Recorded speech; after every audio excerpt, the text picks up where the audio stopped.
Brad, we survived Tsunami 2025. Did we? I think I might have slept through it. I guess that's a form of surviving it. Did you not get a notification? On my phone, like the blaring, like, hey, you might be in danger, get to high ground kind of thing? Well, no, it starts with, hey, tornado, sorry, not tornado, tsunami warning.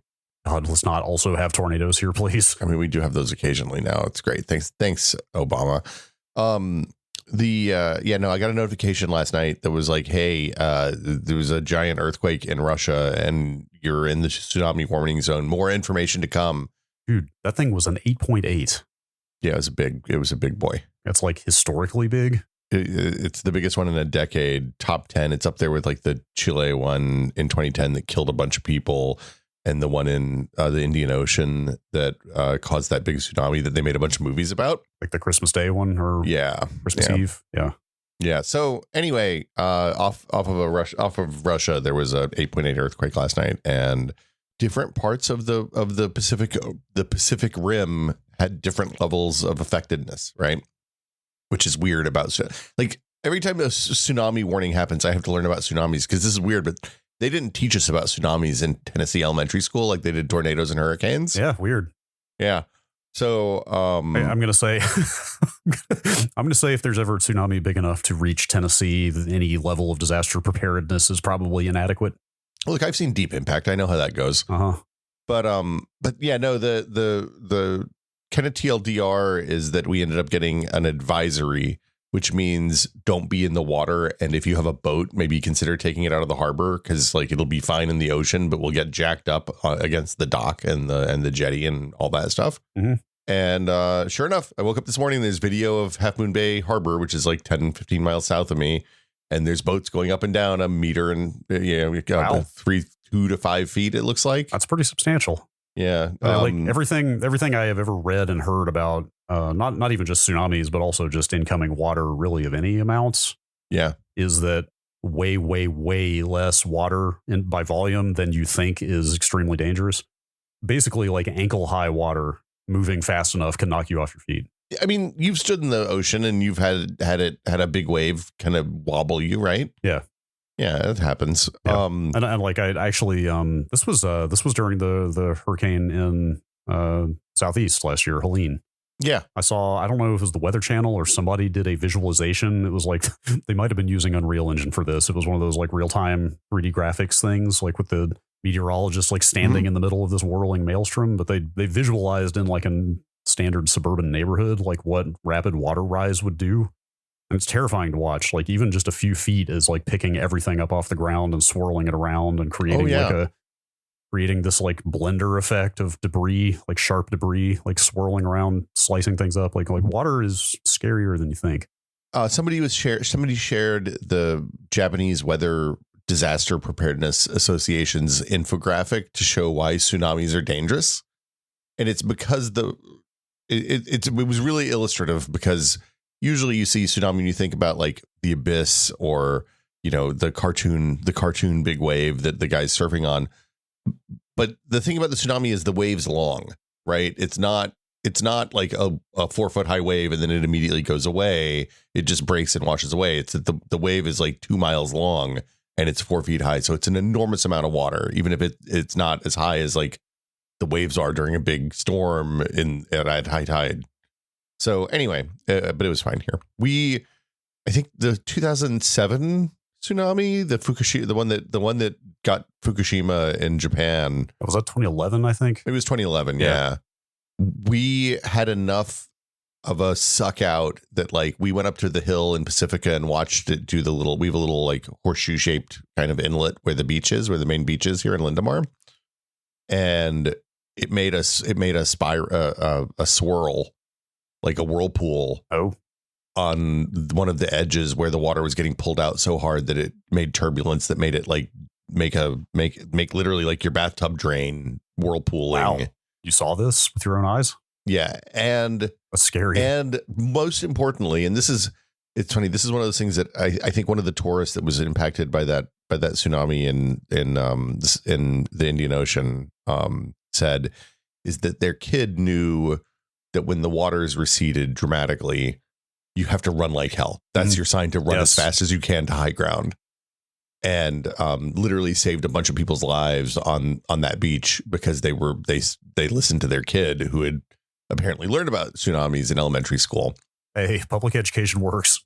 Yeah, but anyway, we saw that too. We saw the water go way down in 2011. That's got to be ominous. It was ominous is exactly the right word, because you saw parts of the water of the beach under the water that you don't normally. You see like pieces of black rock that are never out of the water, even at the lowest of low tides. And yeah, unsettling. Well, hey, what a cheery thought on which to start this podcast.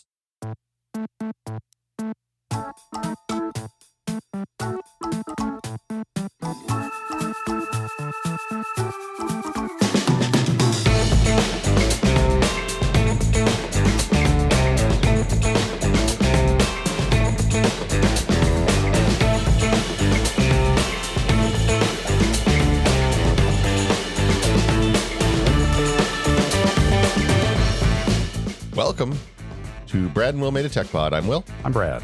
Brad, today we're going to talk about something that we are wildly underqualified to talk about. Great. That's like an MO for this podcast. You say, well, kind of. I mean, so I end up doing a lot of research for stuff for different reasons, either because of where I work or a job that I'm doing or something like that. And I say that in the real way, not the pejorative doing my own research way. Mm-hmm. But yeah, payment processors have come up, and I talked to a bunch of people, including some people in the Discord and in the podcast community, about payment processors last year, because I was thinking about doing a startup that was going to involve them. And then I had two kinds of conversations with people about that. I think I could have stopped you after startup. I was thinking about doing a startup, period. It's like sometimes startups are good. The itch has returned. I mean, maybe it's sorry, like no pun intended. In light of the subject we're about to discuss, to be clear, the urge. Perhaps I should say the urge to startup has returned. It's too early to be clever at that level. Yeah. So no, I was talking to some folks about doing a startup. That's still maybe something I'll do. But when I got to the part about how payment processing works, because it's like, at a certain level these days, if you want to take money from people online for a business, you just sign up for a Stripe account, and then they handle all the stuff that used to be a real pain in the ass, including the compliance and regulatory stuff. And we'll talk about that in a minute. But I had two types of conversations with people who've done this before. And one was like, yeah, it's pretty straightforward. Just use Stripe. But also it's kind of a nightmare. You're going to lose X percentage of your stuff on transaction fees. But you should also know that if you're big enough, you can kind of negotiate that and get a little bit more from them. And then I talked to some people who had some really wildly successful startups that they ended up selling for, significant chunks of money, who were like, oh, yeah, once you hit scale, you can negotiate a lower percentage and make a bunch more money on your transactions. And you won't even have to worry about that for a while. But when you do, man, it is the real juicy money. And I was like, oh, OK, I don't think I should do this. Because then there was also a lot of advice like, hey, don't do anything that's going to accidentally turn you into a bank, because then you don't need to understand why, but being a bank is really bad. Okay. Are you sure? I could say, well, I mean, it's probably got some upsides too if you're good at it, but fraud.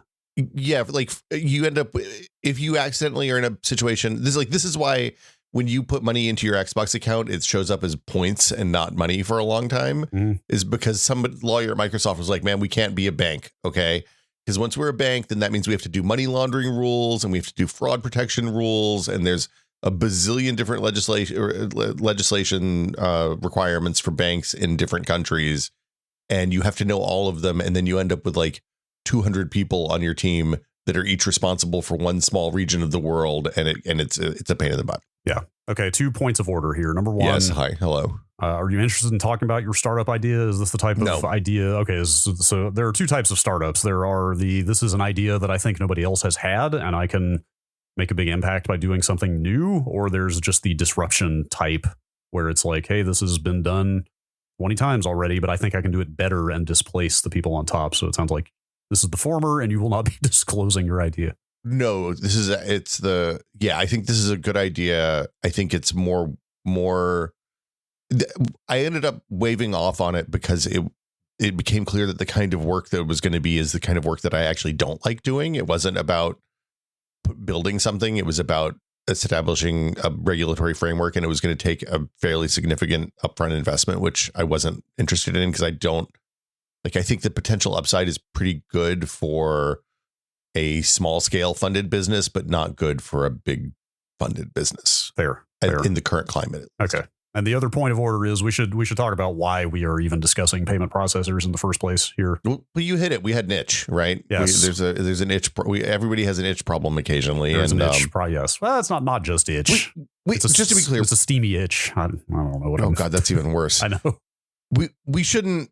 I don't want to single out itch here because I think. Yes. So the thing we're dancing around is that, a couple days ago, about a week ago now, I guess, both Itch and Steam, itch.io, for people who don't know, is a incredibly small indie distributor for games, books, comics, audio files. Basically, a nerd a long time ago sat down and was like, hey, I want to make Bandcamp, but for everything else that's not just Bandcamp stuff. I'd never thought of the Bandcamp comparison, but that's a pretty good. And I actually like. I guess I knew this because I see people advertise other types of products on Itch, but I still think of Itch as a video game platform primarily. Yeah, but it like people put board games on Itch, like when Austin Walker launched his tabletop game, he sells that on Itch, and that's like PDFs you can download. It's an easy way to sell your thing for people who make things that don't fit into other buckets easily, right?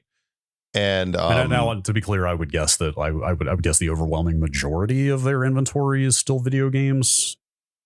I could be wrong. I mean, there's a bunch of different ways to slice that, right? Is it like what's the pretentious? What's their revenue? Is it all video games? Is it other stuff? Is it? I don't know. They don't like it's privately held.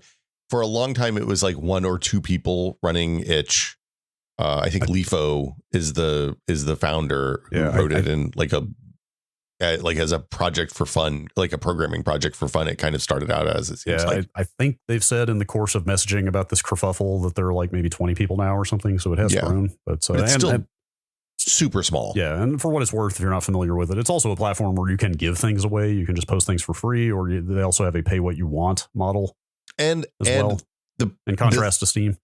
The thing that they're famous for, you can also pay.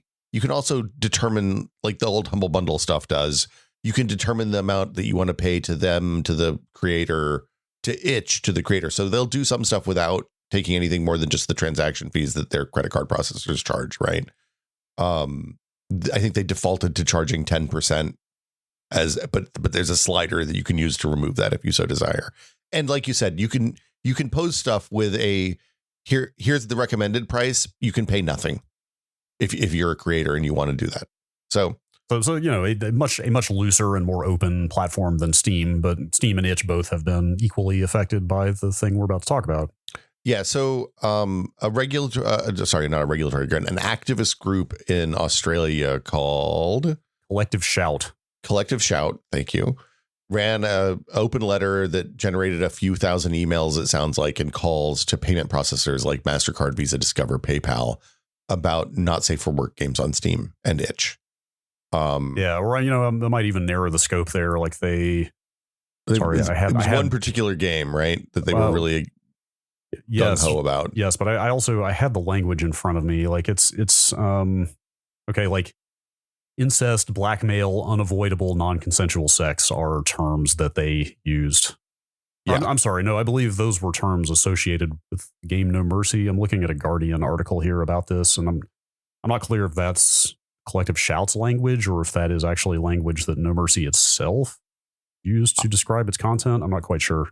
I didn't dig into the specifics of that beyond the fact that like a tiny number of calls prompted the payment processors to basically threaten to kill Steam and Itch's access to credit cards through intermediaries, which is an existential problem. So anyway, we'll talk about that in a bit. Yeah, like we probably don't need to belabor the nuances of what type of content we're talking about here, but it's the classic situation of they say they are targeting things like rape and child abuse being depicted in games, but then the net that has been cast is sweeping up a vastly wider spectrum of types of games than what they say they're targeting. Well, and we can talk about why that is too, because like people were fairly upset, especially with itch, because it has a reputation of being a place that you can kind of post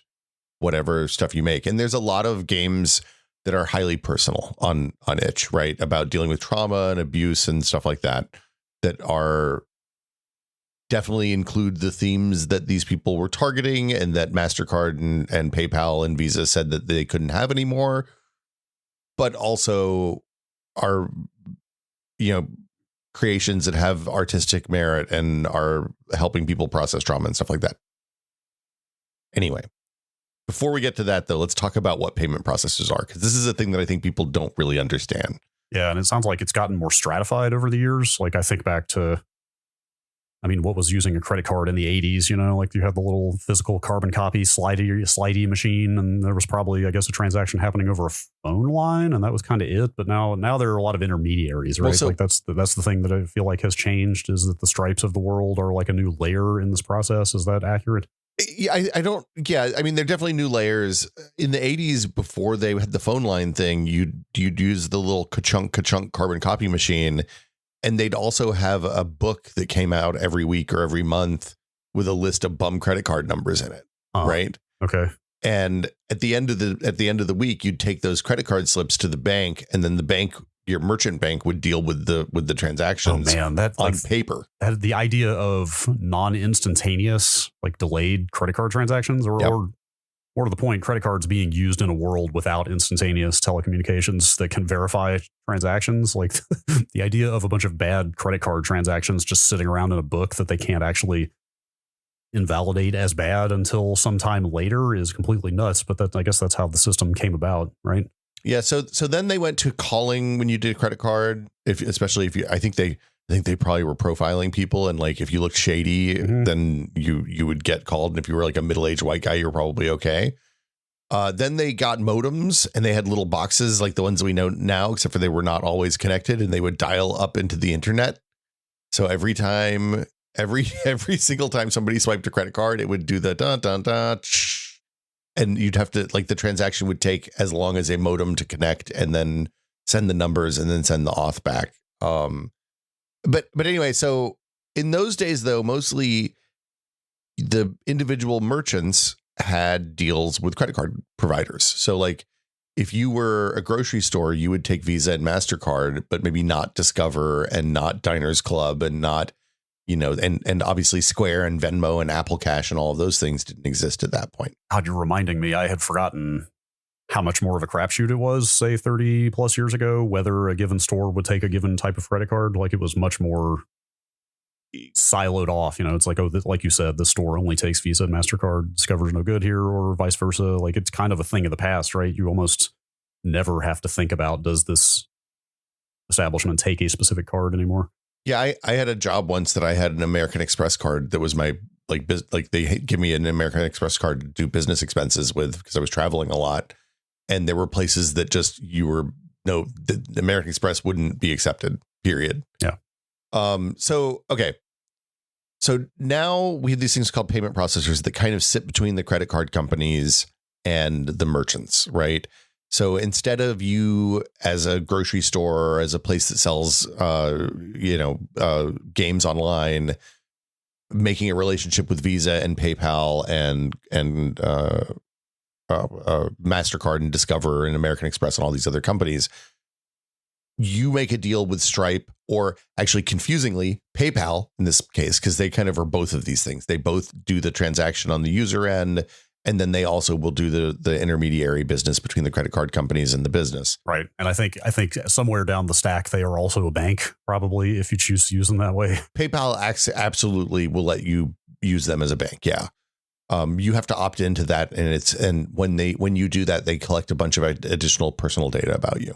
And that's, I'm like envisioning the business model here. It's like you come in as a middleman, and then you start offering the very same service that the company below you in the stack is also offering. Like quietly try to supplant them. I mean, I'm not. is PayPal going to run Visa out of business next week? Absolutely not. Or Wells Fargo? Absolutely not. But you know what I mean? Well, but PayPal exists because they were like, hey, what if we did money, but on the internet? Right. Like we've done this multiple times. Square Cash is the same deal. Hey, what if we made accepting credit cards for your business a lot easier? And that was a physical dongle that you could plug into your phone's headphone jack. Remember those? Yeah. Are those still out there? Like that was the big bellwether to me, was seeing it did plug into the headphone jack, right? Like this little squarish credit card swipe thing. Like you'd see like street vendors, especially in a big city like this, you'd see like street food vendors and stuff like that. All of a sudden, everybody had an iPad with that little square dongle sticking out of it. Yeah, but the real sauce on their platform was they did all the back end payment processing stuff for you as well. And yeah, Square's still around. They sell things you slam an iPad into it, or just a screen that those screens that flip around. A lot of those are Square screens now. Okay. So these people, instead of being a bank, instead of being a credit card company, they just sit in between the merchant and the credit card company, and they do a lot of stuff. When you swipe, like when you tap your card on a Square terminal, it does a bunch of stuff. First, it checks to see if it's a fraudulent card, and they have a bunch of heuristics for that that are different for online transactions and for in-person transactions. But they'll even query the bank and be like, hey, where was the last physical transaction for this card? And if you do something like, we had a question about this last week, if you buy something from Knoxville and then 3 minutes later you buy something from Phoenix, that will trigger one of the fraud warnings, right? There's a bazillion layers of that, because those payment processors get a better deal if their fraud rates are lower. Oh, sure. Like they pay a lower percentage for each transaction for lower fraud rates, which means then that they make more money on the flat transaction rate that they charge their customers based on the contracts that they sign. I wonder if let me pause for just a second here. We're talking about front end processors, right? Like the Stripes and Squares of the world you've got here in the notes. Front end processors are the ones that you kind of see at point of sale, and then I assume those are the ones we're all familiar with, right? And then the back end processors are probably names you've never heard of before that are handling the actual transactions. Well, you've heard of the names before, but they're like big merchant banks, and they interact, like they handle the actual movement of money. So the front end processors move money, move numbers in a ledger, and the back end processors turn those ledger moves into money in a way that only makes sense to people who are really deeply embedded in the financial system. Sure. In the same way that, like, if you buy stock from your Merrill Lynch fund, you're not actually getting a certificate of stock. You're getting a divot in your Merrill Lynch account that says, hey, Brad has one share of this stock that is in our fund overall, and we will give him growth represented by this share, right? Even though you don't actually own those shares for all intents and purposes. It's just layered abstractions all the way down. Yeah, pretty much. Okay, so the reason I wanted to define front and back end because you were talking about front end processors doing fraud checks. I wonder if the back end fraud protection has gotten more lax because they're relying on like the Stripes to perform that kind of thing. I got to the part where I looked at the back end processor, how that stuff works, and it got to hey, we have to talk to the Federal Reserve on the regular about how to move money around, and I kind of like my eyes glazed over, just noped out. Yeah, basically it became a here there be dragons situation, and it doesn't apply to normal businesses because the thing is your back end processors, your front end processors, and your credit card companies and your merchant banks all have deals with these back end processor types. And for the most part, unless you're somebody's CFO, you don't have to understand how this works. Sure. Maybe not even then. You probably just pay somebody and then they figure it out. Yeah. I guess I was just wondering if there are now like onerous fraud checks at every level, or if that's just okay. So it's not just that it's been shifted to the front end ones and the back end ones are kind of relying on that. I think it's probably more about money laundering and stuff like that than fraud at the higher level, but I don't know for sure. So your front end processor, you tap your credit card, they check to make sure it's not fraudulent. They're like, okay, this looks good. This is clean. Brad's okay. You're there. You have a Snickers bar in your hand. You're waiting. This is all happening in like fractions of a second at this point. And then they say, hey, I'm going to talk to Brad's bank and see if he can actually afford the Snicker bar. And the bank, they hit the bank and the bank is like, hey, how much is the Snicker bar? And the man's like, it's like $3. And the bank is like, yeah, Brad's cool for $3. Thumbs up. The payment processor, the front end processor, does another, like, they have secret sauce in here that they don't talk about because it's all proprietary, and being 3% better at this is billions of dollars a year in additional revenue. And then they approve the transaction or they decline the transaction. And if they approve it, you get your Snickers bar and you walk out of the store and you never think about this again. And if they decline it, then they say, hey, man, do you have another form of payment, something more fungible, perhaps cash or Bitcoin? And then you give them that, and then you take your Snickers bar, or you put your Snickers bar down on the counter and walk out, or you grab the Snickers bar and run faster than the guy behind the counter. And then, like, everybody wins. Mm-hmm. So that's just that's a kinetic form of payment. Yeah, you're just giving him a good story to tell. So this is where Stripe lives. This is where Square lives. There's a bazillion other payment processors. Like literally, there's meta sites that help you find the perfect payment processor for your business. Because if you're doing any kind of volume at all, negotiating a better rate with your payment processor is good for a single digit percentage increase on your sales, because it's less revenue that's taken for you on credit card charges. Yeah, I found this is just a random site and I can't vouch for it, but stripealternatives.com is an aggregator of other payment methods, and like there are a lot of them, man. Lemon Squeezy, Gumroad, Payoneer, Fast Spring, Recurly. I mean, some of these you've heard of in other contexts, but Zoho Billing, Braintree, there are a lot of these. Some of them get bought by the payment processors. So that's a fairly common out for that kind of site, is that they'll give you an overview of the payment thing. And then one of the payment processors is like, hey, we're getting a lot of referrals from these people. It's cheaper for us to just buy them than pay them. So, okay. And this ease of this stuff happening led to a lot of diversity in payment methods at the checkout now, right? So like, this is why a lot of places you can just use Venmo to pay, or PayPal when you're at a physical checkout in the real world, or Apple Cash works everywhere because Apple became a payment processor, right? Google is Google and Samsung are payment processors because they have all these phones and they wanted to get a little bit of this little taste of this medicine. Now you have these front end payment processors, and they're making money based on a percentage of every transaction, and they charge customers a different percentage based on what the business is. They all have a lot of rules. They all have rules about, why. And when I'm talking about payment, there's two places that have rules, actually. The credit card companies and the people that accept payments, like Venmo, like Square Cash, and all these have rules. The credit card companies have rules. And it's all tied to the risk of the transaction. So a lot of processors will only accept low risk transactions because they don't want to mess up their percentage, because they want to offer the lowest percentages available and on transaction fees.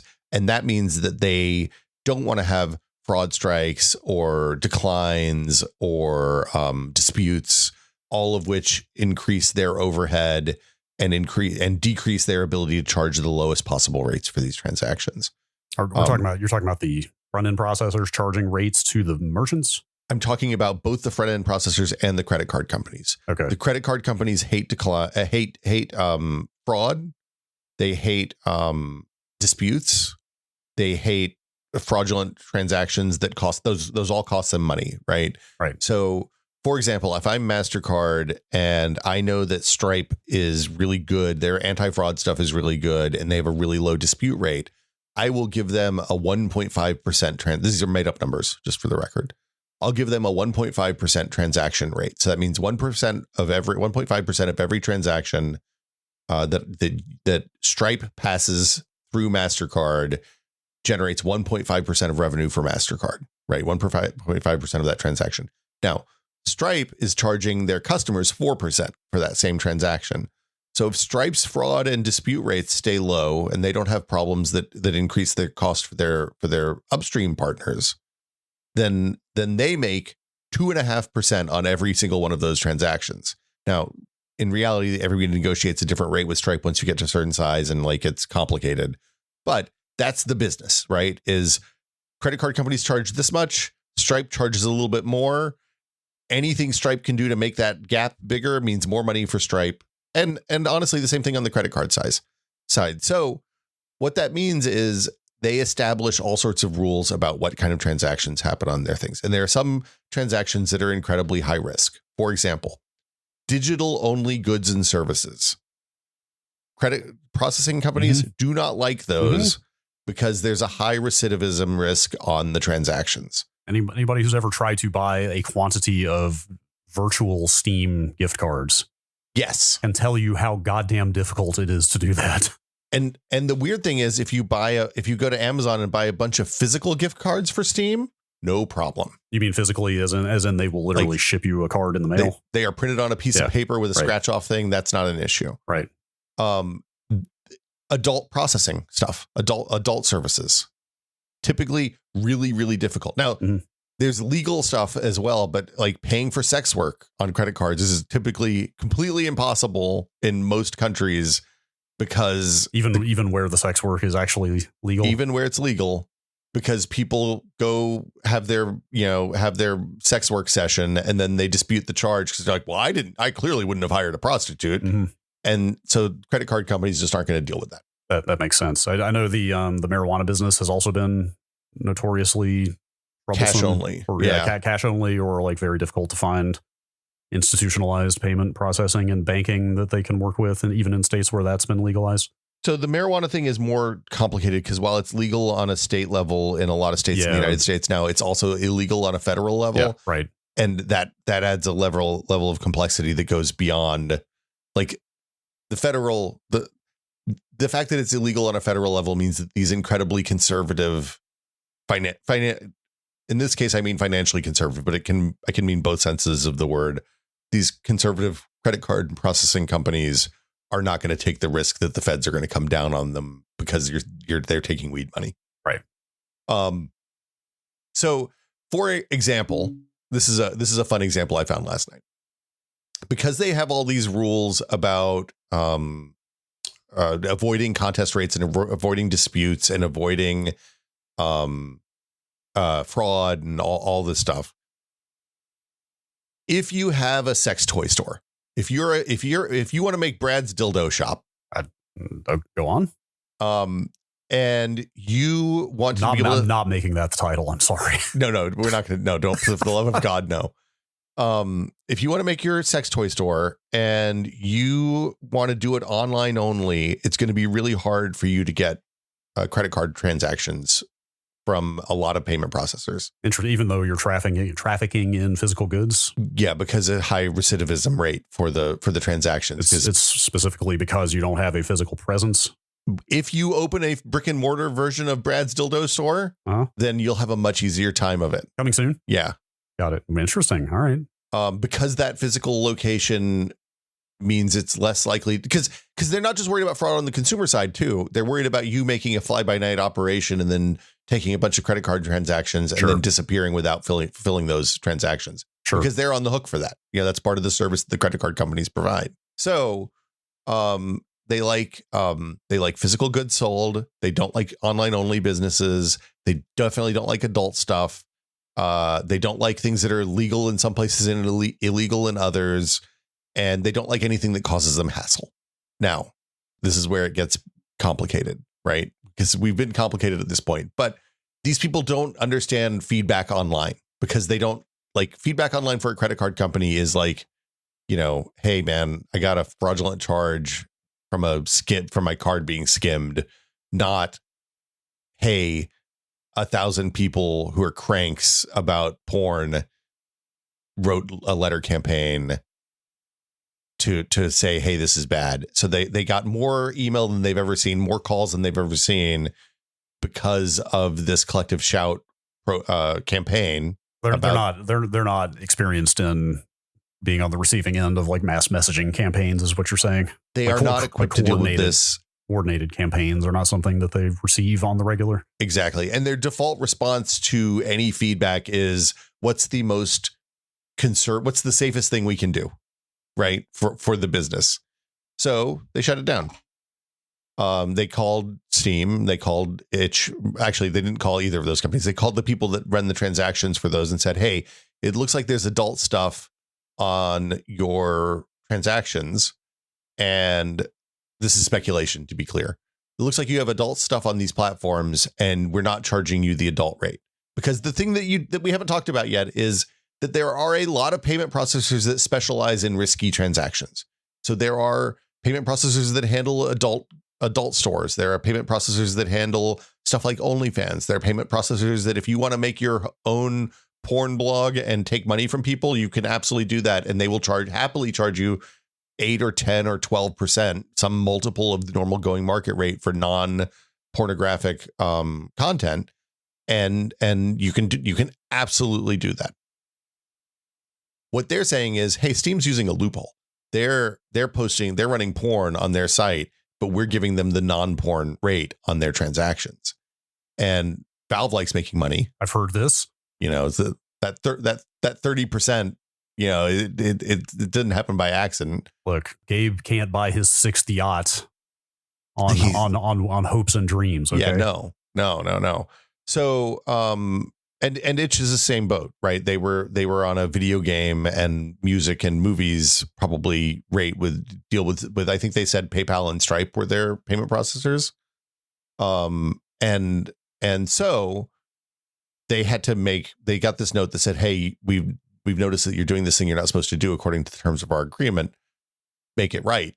And, you know, Valve has hundreds of employees and they went through and pulled out the things that looked like they were obviously against the rules and delisted a lot of stuff. Itch just said, hey, man, there's not that many of us. We just turning off all the not safe for work stuff for a minute. And they posted kind of a not great letter, just in fairness, that said, here's what we're doing. Here's why. And then didn't really talk about what else was going. But the fact is, for either of these, getting cut off from their payment processor is probably at best an incredible disaster for the businesses and worst an existential threat for the business, depending on what their churn is like and stuff like that. So I guess we have no way of knowing unless one of those platforms came out and said explicitly, were they threatening to revoke their access to the payment processor entirely or just move them to a much higher rate? We don't know. Based on the content. Okay, yeah. My assumption would be that they were threatening to revoke their access to those processors entirely, and that then they would have to get another payment processor at a higher rate. Like that could lead to like some period of the store is just not operating right now. Yeah. And even if it comes back for something like Itch, especially where like the percentage that you pay Itch is variable and they have deals in, like if they have agreements in place, like Itch is a weird example because like Itch doesn't gate new content on the platform, right? Anybody can sign up for Itch and just start posting stuff on Itch immediately. It's not like Valve where there's a review process and you have to pay a fee to sign up as a developer and all that stuff. So the upshot was that when they got the nasty gram that said, hey, we're going to kill your business unless you take this stuff down, their immediate response was, we're going to take down all the not safe for work tagged stuff and everything tagged adult and a certain number of other tags. And we're going to review everything manually and it's going to take a little bit. Since then, they updated their post to have more information about their strategy and the fact that they're looking at other payment processors, including not safe for work friendly payment processors. But it wasn't great. And like one of the things that I saw people talking about online was why don't they just start taking money directly from credit card? Like why don't they talk directly to the credit card companies? Why don't you change payment processors?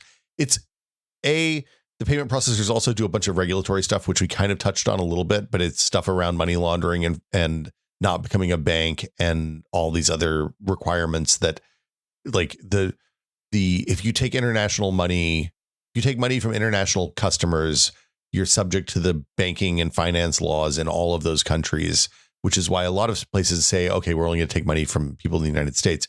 It's why Venmo and PayPal and those services are so valuable, is because they let you take money from people anywhere in the world and they handle all the regulatory stuff for you. So you just have to take the money and then you have to talk to your accountants and find out if you've paid taxes in those regions.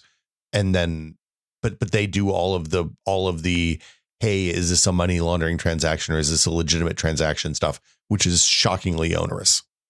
Anyway, so the TLDR is a lot of not safe for work stuff got removed from Steam and Itch over the last couple of weeks. And it's kind of uncomfortable to talk about this stuff because like, I don't like these games, generally speaking. I don't engage. Well, hold on. That's not fair. I don't engage with the non-consensual sex, incest, like the adult tagged games on Steam. I just turned off years ago, so I don't ever see them because there's a lot of kind of skeezy stuff there. I've thought over and over about turning that off. I made the opposite decision at some point, which was I cover video games professionally. I need to know what these platforms are doing. I need to get the full spectrum of what they are offering and how they are offering it. Yeah. And as a result, my kind of new and trending, like the whole recommendation engine on Steam, well, the top carousel is still pretty relevant to, yeah, that's still like Warhammer and some boomer shooters and stuff. But like the full on, like the flat top sellers and new and trending and stuff like that is like nothing but like no name asset flip porn games and stuff at this point. Like 80%. Yes, absolutely. See, that seems like a real degradation of service for anyway. Okay. Well, maybe that's a little, maybe that's, I'm looking. Okay. You want me to look right now? It varies by the day. Run down the list. It varies by the day. Actually. Okay. Looking at new and I've got Steam open right now. New and trending only has like 2 or maybe actually just 1. Well, it's probably because they took them all down. That's possible. That is certainly possible. Sex House Orgy Party is the one that really stands out in my new and trending right now as being of that ilk. Anyway, I've thought many times about turning off turning on those filters so I can actually just see stuff that I might actually play. But a friend of mine got real into Sex Divers, a Helldivers parody a few months ago. Wait, what? Yeah, we should play that on the stream sometime. It's a remarkable. it's basically like Helldivers, but instead of going back to your ship and playing the drop simulator game, everybody just has sex. Oh, this is wildly explicit. It's pretty ambitious. This is wildly explicit, but then there's a screenshot in here that looks like it could. I mean, it's a very low rent clone of Helldivers, but it's full on just a guy in armor over the shoulder shooting at a big pile of Starship Troopers looking bugs. Yep. And then the sexy stuff happens because after a lot of fornication, getting covered in bug goo makes soldiers horny. I guess I don't know. A lot of fornication on a spaceship. Also, one of these shots looks like Helldivers, except there's a little inset picture in picture of a naked woman on a live cam because apparently while they're fighting for liberty, they need to see some boobs at the same time. Or I'm not anyway. The Steam is an interesting place. Yeah. So okay, but. We should point out, I think I alluded to this earlier, but like a lot of, like you said, a lot of creators that are working in a more like intimate and I guess I would say artsy space have also gotten swept up in this. Like Robert Yang is a well-known developer who has like taught at NYU and has made a lot of games about like gayness and male sexuality and stuff like that, who apparently has been targeted by this.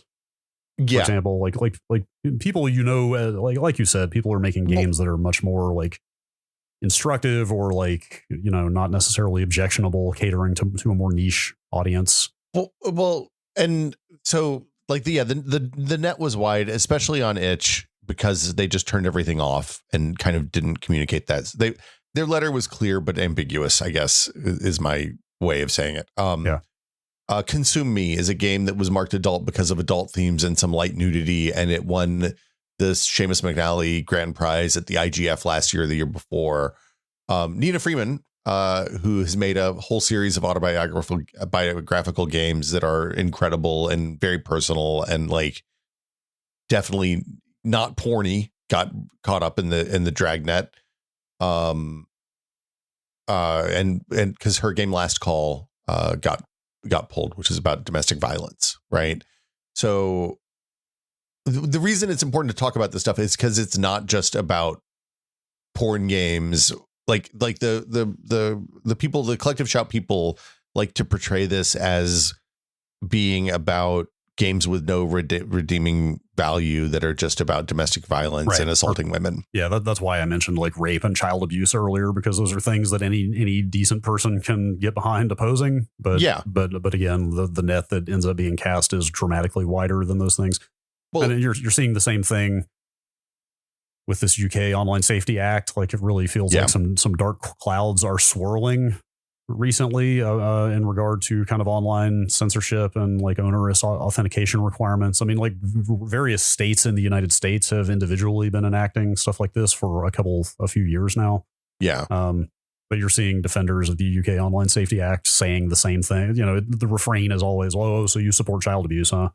if you don't want to have to like provide your face and ID to every single site you log into from now on, So yeah, the UK Online Safety Act requires age verification for social media and end-to-end, and it requires filtering for end-to-end encrypted messaging apps and a bunch of other stuff. I don't want to speak out of turn here, but I believe you now have to like provide identity and age authentication like to Discord in the UK to log into Discord now. Blue Sky, Instagram, all of those, which is both like giving that kind of personally identifiable information seems bad for a whole host of reasons that we don't need to get into here, but like, and B, anonymity online is important, even if it results in bad stuff sometimes. I think this is my kind of take on that. The big thing with the collective, also, there's another Children Online Safety Act going through the Senate right now, I believe, that is worth calling your Congress people about and complaining about, because it adds similar language here. There's a thing in Australia that passed. One of the people behind Collective Shout is on the implementation commission for that. That's another age verification gate, which I think it bans social media access for kids under 16, which like maybe I don't necessarily disagree with, but the implementation of making everybody verify their age is a bad way to do that. The thing I was going to say is that the MO for these kinds of activist groups is often, hey, we just want to get the really dangerous stuff away from people, like the incest and child abuse and all that stuff. And then once it comes to find out that that those adult content sweeps include all stories of LGBTQ content, all stories about queer, gay people, whether they view them as pornographic, whether they're pornographic or not. Right. Like it never stops with the issues that are listed on the label. Yeah. So the concern is that this is just another way to crack down on LGBTQ content in general. And yeah, that's pretty much it. Yeah. You put a note here that is absolutely correct. The libertarian right and the left in game space are pretty united about this. Being bad. You do not have to hand it to Elon Musk, but he has come out pretty strongly against this. There are a lot of people on the right, because you look at this as a censorship, like a moralizing censorship issue that the right would be championing. But there are quite a few of the like more free speechy libertarian types out there who are coming out like pretty strongly against this as well. So like a pretty broad spectrum of the game space is like pretty vehemently angry and opposed to this right now. And also it's worth mentioning that they have targeted 10 as well, because of the horrifying swaths of truly nightmarish porn that are hosted on his service post. And also and we should also mention that he has been pretty explicit about his desire to turn Twitter, or whatever you want to call that business, into its own payment processor and bank. Yeah. So like he's got a vested interest in beating that drum for his own business interests. But but a lot of people are very against this right now. So like there is a massive ongoing email and phone call campaign. Yeah, I think the payment processors are learning that a few thousand letters maybe isn't as many as they would think it is. Mm-hmm. There's a big email campaign, a big calling campaign. There's a lot of stories on Reddit about this specifically. They're like, hey, I called the credit card company, and they were like, yeah, we were getting a lot of calls about this. We'll put a couple of links in the show notes that tell you kind of where to go to find more information. But the short version is call your Stripes and your MasterCards and your PayPals and your Visas and let them know that this sucks. Yep. It's getting rocky on the internet. I mean, it was always rocky for a lot of reasons, but I mean, in a more institutional, governmental sense, like things are getting wild lately. Every time I think things can't get much worse, I realize that at some point, 10 years or 12 years in the future, I'm going to look back to the current moment as the good old days. Mm-hmm. And not feeling great about that, Brad. Let's hope not. I pulled a few supplemental questions from past Q&As we never got to. Okay. If you'd like to. Some bangers from the past. We've got a little time left here. If you want to supplement this episode with maybe some slightly more cheerful or at least less depressing. Yes. So just to put a bow on the payment processing stuff, I apologize if I got anything wrong. I spent 4 months digging into this stuff, deciding if I wanted to start a business in this space last year before deciding that no, maybe the Bitcoin people were right. Oh boy. Just in terms maybe of the Bitcoin people were right. Will Smith. Do not put that as the title for the episode. But just the overhead in terms of regulation and how hard it is to start a business in this space means that like if you wanted to start Stripe today, because for all intents and purposes, Stripe is the juggernaut here. Okay, right? I'd been meaning to ask if you just kept using Stripe as the go-to because it's easy to say, or if they are the 800-pound gorilla, and it sounds like the latter. They make it very easy to start. So we use Stripe for Patreon. My newsletter uses Stripe. It's like a de facto. You get a good rate. It's going to be easy to set up. It's integrated with everything. So that's the other part is you have to be able to integrate it with your website. So, because Itch is written in weird Lua stuff, Brad's making faces. I'm looking at the Stripe Wikipedia page. They listed $1.4 trillion of payment volume processed in 2024. Yeah. So what's 4% of that? Well, what's 2.5 or 3% of that? I guess they have a $91 billion valuation. Yeah, it's an enormous company. And they got that way because they were the easy one and they were the one that everybody used. But they're also pretty much the only one that is widely supported across a bunch of different platforms. So like if we wanted to use another payment processor on Patreon to collect fees from our patrons, which you can do at patreon.com/techpod, we would have, there's no way to do that. We just don't have a choice because that's the only one that Patreon supports. If we had a Ghost install, then we could install whatever plugin we wanted, or write our own for whatever payment processor we wanted. But that's a big pain in the ass. And also then you're going to get, when your customers buy something from you, they're going to get a credit card transaction from Porn Masters Unlimited, the porn transaction processor. And that's going to show up on their credit card bill. And then your significant other's going to be like, hey, why'd you spend $300 on Porn Masters Unlimited this month? That seems like a lot. So anyway, Stripe is enormous. It's not a monopoly, but in a lot of ways it is. It's not like the legal definition of a monopoly, but in a lot of ways it is, that matter to small independent creators. That's it. All right. Let's do some questions. Okay. All right. Why don't we dip into a few Discord questions here?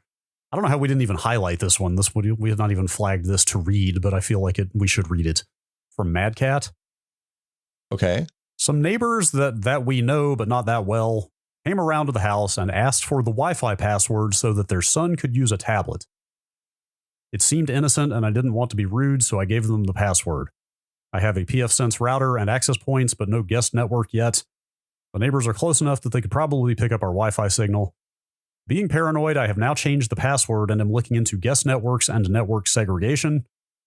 How do you deal with people how do you deal with people you kinda know accessing your network? Is a guest network and cycling passwords after every visit a good idea? VLANs? Any other suggestions? At one point in the past, I limited the number of IP addresses available. So to add a new device, I would have to increment the available addresses by one manually, but that was a total pain in the ass.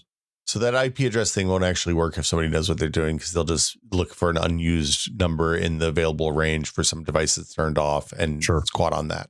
Yeah, I don't think you're asking this here, but I would never ever just let a random person that I don't know well onto my network. Yeah, like family members get access to the real Wi-Fi, right? Yeah.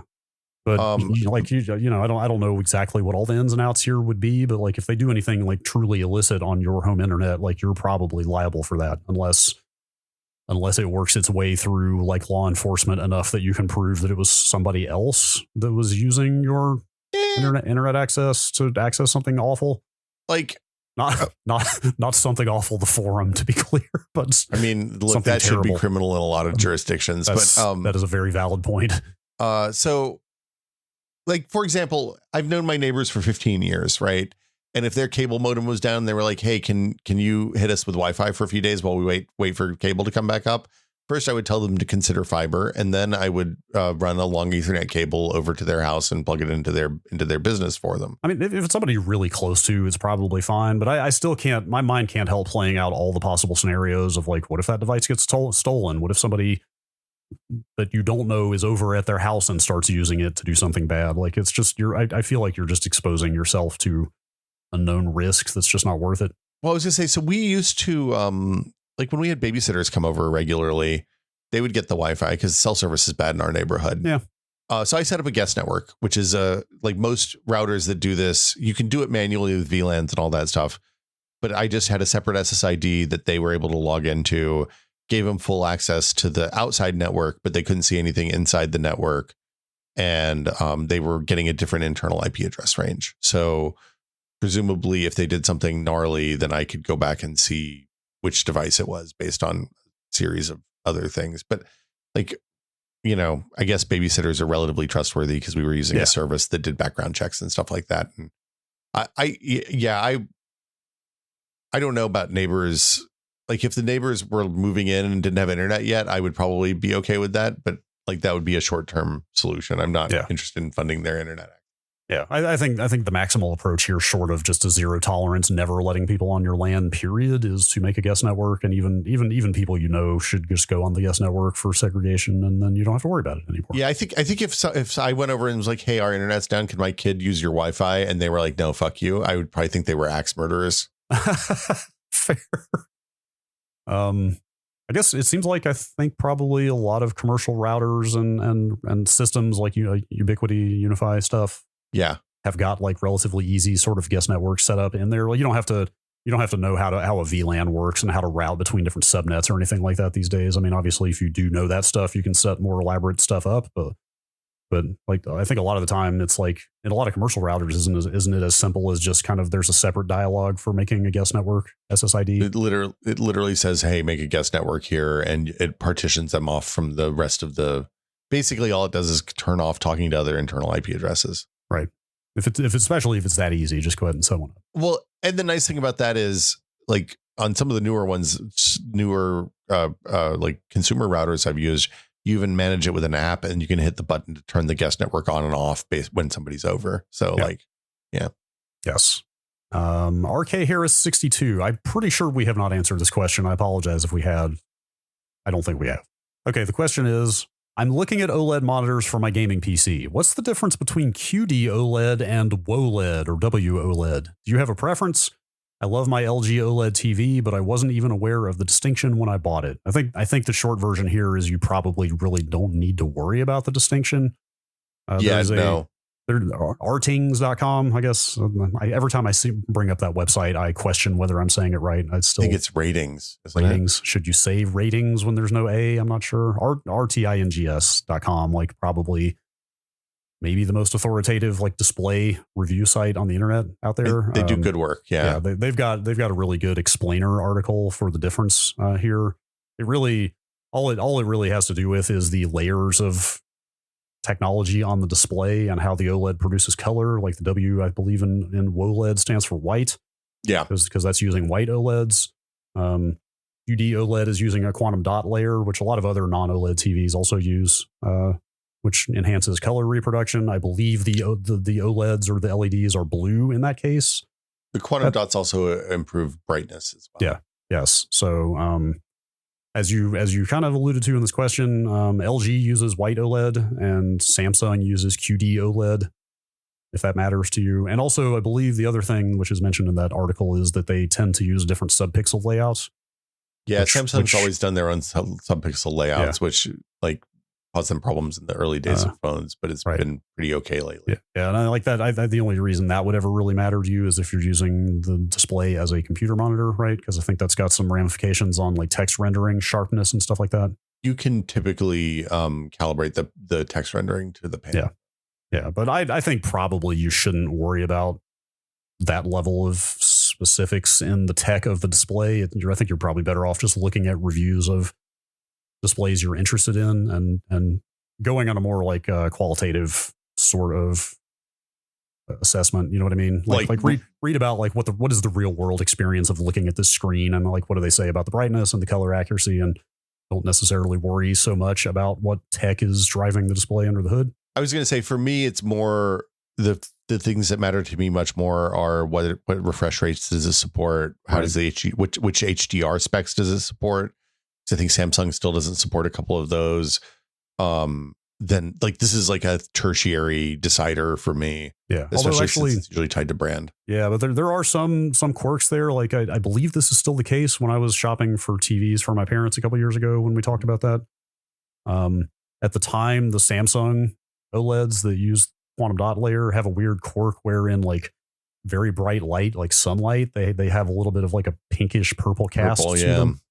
And I think that's still the case. So like there are some maybe little gotchas there associated with technology to look for. But again, that type of thing should be mentioned in reviews without you having to know like what type of OLED is embedded in the screen.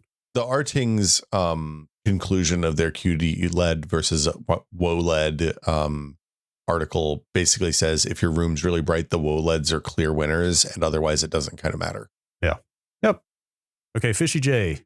Which is the smarter move, backing up my PCs to my Synology NAS and then backing up my NAS to Backblaze, or backing up my PCs and NAS to Backblaze separately? I kind of like doing all at once, but it's a real pain in the butt to restore. Well, there are a couple of things there. There's like you just mentioned, there's the logistical process of restoring the backup to the NAS and then having to restore the PCs from backups on the NAS. Yeah. But there's also the pricing issue on Backblaze and the way they segment backup types. Yeah, NAS backups on Backblaze are really expensive now, aren't they? So it'll be far cheaper. Basically, unless something has changed, I haven't looked in a couple of years, but the segmentation they used to have, and I assume still do, is kind of client machines can back up to their flat rate service. So like Windows machines, Macs. I don't know about Linux. I doubt they include Linux in that. To be fair, I'm looking right now. Maybe they have a way of like kind of detecting desktop Linux, but like what they're trying to do is prevent people from backing up like massive home servers and NASs and stuff like that to their flat rate service. Because like, I haven't looked in a while. I think the flat rate is $99 a year. Oh, wow. Okay. So that's annually. So that's even less. I was going to say $10 a month, but that's even less than that. But like if you have Windows and Mac machines, you want to back those up directly because it's just that flat rate per month, no matter how big they are.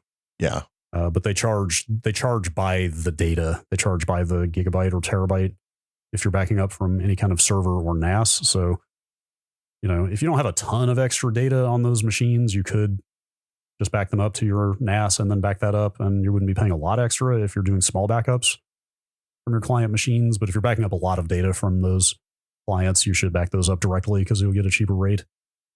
Yeah, their NAS backup has a start now button that ends with contact sales. Yeah, right.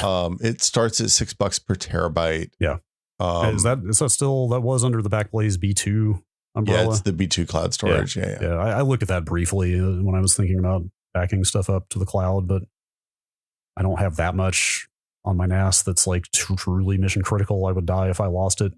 So I was going to say, for me, there's a 2-tier approach to this. Like, as long as I have 2 copies of everything, I kind of don't care where the second one is.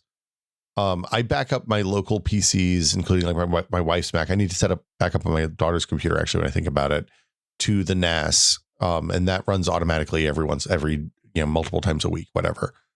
Then I have a 20 terabyte external drive that just sits that connects to the NAS and gets all the changes dumped to it.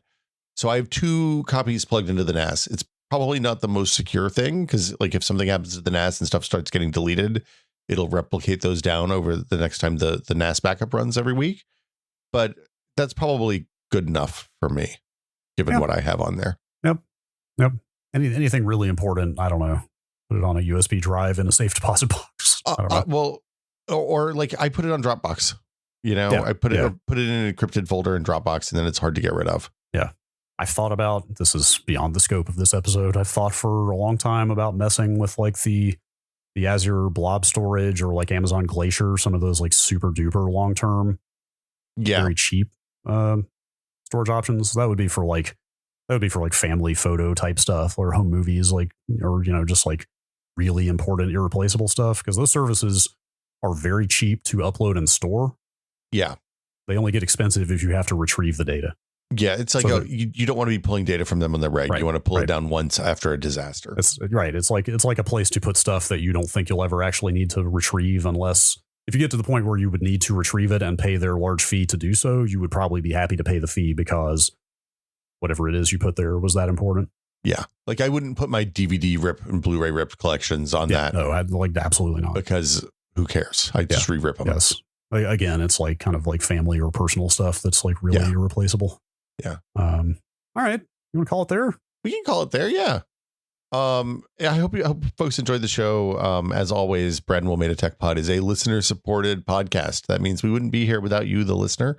And if you want to get some firsthand experience with Stripe and use our payment processing process to join the Tech Pod community, you can do that by going to patreon.com/techpod, where for five glorious dollars a month, minus the Stripe transaction fee and Patreon's fee, which I think actually includes the Stripe. I don't know. I got to look at that. You can gain access to the TechPod Discord and our monthly patron exclusive episode, where this month we talked about whether we broached new ground in the is it a sandwich debate. Okay. Yeah. Talked about North Carolina stuff. Yes. We talked about driving old cars. Talked about driving old cars. We talked about Brad's dirty old gas. Whoa. I'm sorry. I just had to get it out there. Look, the gas is now in the tank. It's getting driven. It's getting burned off. It's fine. Man, some early feedback on the Discord about the driving old car stuff has kind of put a new fear in me about driving that old car. I had forgotten about the problem with steering columns prior to 1967 or whatever it is. Oh wait, was there like a law passed? Is I it a believe specific so, yeah. cutoff? Oh my god, because that car is a 66, and like the description, the description of what the steering column tends to do to the driver in a collision has got me a little spooked. Yeah, don't go fast. Got to go slow. Yeah. But anyway, you can go to patreon.com/techpod, sign up, get access to the Discord, hang out with a bunch of beautiful nerds. We had several extended conversations. I got some real good shoe tips from the TechPod Discord this week because my feet have gotten larger as I've gotten older. So an older family member on this trip, I bought a pair of shoes while I was out there, and I just kind of got talking to them about it, and they told me that same thing, that your feet get bigger as you age, and I had no idea, and I looked it up, and sure enough, it's true. Well, and for me, it's a double whammy because when I started working at home, I stopped wearing like normal, going out of the house shoes and started wearing stuff that's more floaty. So I went from a 12.5 to a 13, and that puts you in a different selection of shoes and B price ranges, which stinks. I bought a pair of 13s, which I have worn for years on this trip, and they were too small. And I'm now a 14. Oh, hey, what did you get on the 13s? Maybe I'll take them off your hands. Another family member took them off my hands. Damn it. Because they saw me wearing the 14s and they liked them, and then they tried on the 13s before I sent them back, and they fit. So now they are beautiful. Yes. But anyway, so yeah, all sorts of interesting stuff. I learned something new there every day. It's a wonderful, wonderful community full of nerds. And you can go to patreon.com/techpod and sign up. As always, thanks to all of our patrons, but a very special thank you goes out to our executive producer tier patrons, including Jason Lee, Andrew Slosky, Jordan Lippett, The Bunny Fiend is Watching, Twinkle Twinkie, David Allen, James Kamek, and Pantheon, makers of the HS3 high-speed 3D printer. Thank you all so much. We appreciate each and every one of you. Thank you. And that'll do it for us this week. We'll be back next week with another episode of the Tech Pod. As always, please consider the environment before printing this podcast.